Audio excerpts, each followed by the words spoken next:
السلام عليكم ورحمة الله وبركاته. يا جماعة، دي طريقة تخزين البطاطس اللي أنا كلمتكم عنها قبل كده. الصراحة النتيجة يعني ما نجحتش معايا 100%. دي كانت أول مرة أجربها، لأن أنا شفت ناس عاملاها كتير خالص وعاملة ريفيوهات إن هي ناجحة 100%. الصراحة هي ما نجحتش 100% ولا حاجة زي ما بيقولوا.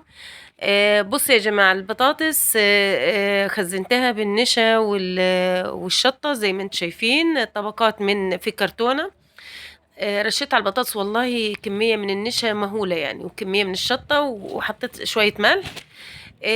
وحبيت اوريكم النتيجة، عشان انا جايبه لكم فيديو جديد، طريقة لتخزين البطاطس فترة طويلة لأكثر من 6 شهور. بس الطريقة دي أنا حبيت أوريكم النتيجة قبل ما إن أنا أذيع الفيديو عليكم، لأن أنا صراحة اتضايقت خالص. بصوا البطاطس اللي أنا خزنتها يا جماعة، بصوا الكمية، والله أنا زعلت عليها خالص يعني، سبحان الله. يعني مش كلها كده، هي يعني يجي لقيت حوالي 3 كيلو 4 كيلو كده بايظين. وقررت إن أنا يعني آخد باقي كمية البطاطس كلها، وإن أنا أفرّزها بالطريقة اللي أنا هاورّيها لكم في الفيديو ده، لإن الطريقة نجحت معايا. أنا فرّزت كمية. بُصّوا البطاطس، البطاطس يا جماعة مهمًا حطيتِ لها نشا ومهما حطيتِ لها جرايد، يعني بتحسّي إن هي إيه، رطّبت، والجرايد رطّبت خالص وشربت مَيّة، تحسّيها كإنِّك أنتِ ساقياها مَيّة كده من فوق.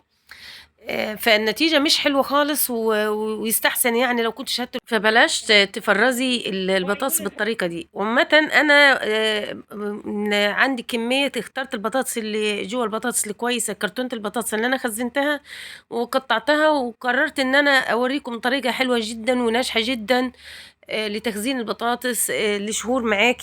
بُصّي المَيّة مغلية طبعًا.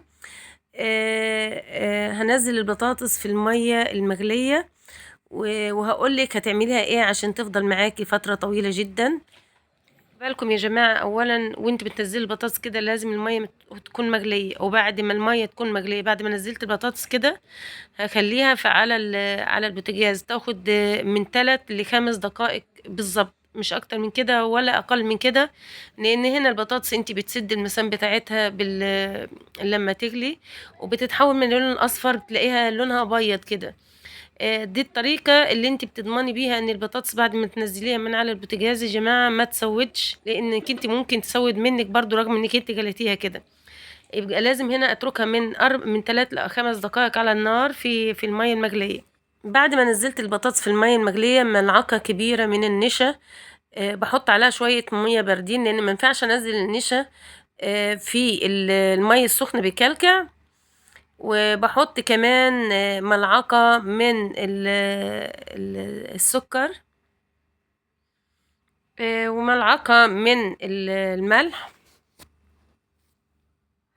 باحط كمان ملعقة من الملح، يبقى ملعقة سكر، ملعقة نشا، ملعقة من الملح. وبادوّب كل الكمية دي بالملعقة، وبانزّلهم على الحلة اللي فيها المَيّة المغلية أو فيها البطاطس.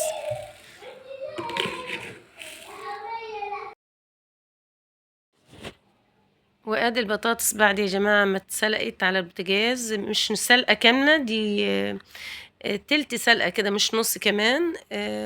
ونزّلتها من على البوتاجاز أضمن بس إن المسام كلّها اتقفلت بتاعة البطاطس، عشان ما ت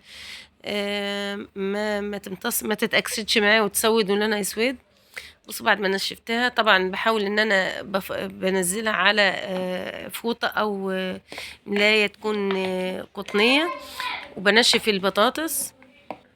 بانشّف البطاطس كويس جدًا، وبعد كده يا جماعة عشان ما يبقاش فيها مَيّة، بارُش على البطاطس من ملعقة لملعقتين من الزيت. باحاول إن أنا أقلّب البطاطس كلّها في الزيت كده يا جماعة، عشان لمّا أحفظها في الفريزر بتعمل لي طبقة عازلة بين كل بين شريحة بطاطس والتانية، وتخلّي البطاطس لمّا أفرّزها في الفريزر بتبقى سهلة إن أنا إيه يا ولاد الفَك لمّا أحطها في بُصّوا البطاطس يا جماعة أهي بعد ما اتفرّزت في الفريزر. سوري هنا، وهاورّيها لكم. بُصّوا أنا مطلّعاها من الفريزر أهي. بُصّوا يا جماعة والله أنا بقى لي حوالي 10 أيام مخزّناها. دي الطريقة دي شوية كنت مخزناهم من بدري يعني، فلقيت الطريقة ناجحة فقررت ان انا اخزن بيها الكمية دي. دول كمية انا خزنيه مخزناها على ضمانتي، وادي النتيجة هتبقى ناجحة جدا معاكي. لما تيجي ان شاء الله تنزليها في الزيت، مجرد انك انت هسخن الزيت كويس جدا. معلش التصوير هنا مش واضح قوي يا ولاد، اعذروني يعني. هنزل البطاطس في الزيت الماء السخن جدا. هي هتلاقيها مش هسيبها لحد ما تتفك يا جماعة من التلج او السقعة. بل هسخن الزيت خالص وانزل البطاطس فيها. اتمنى في نهاية الفيديو، بص البطاطس ناجحة ازاي.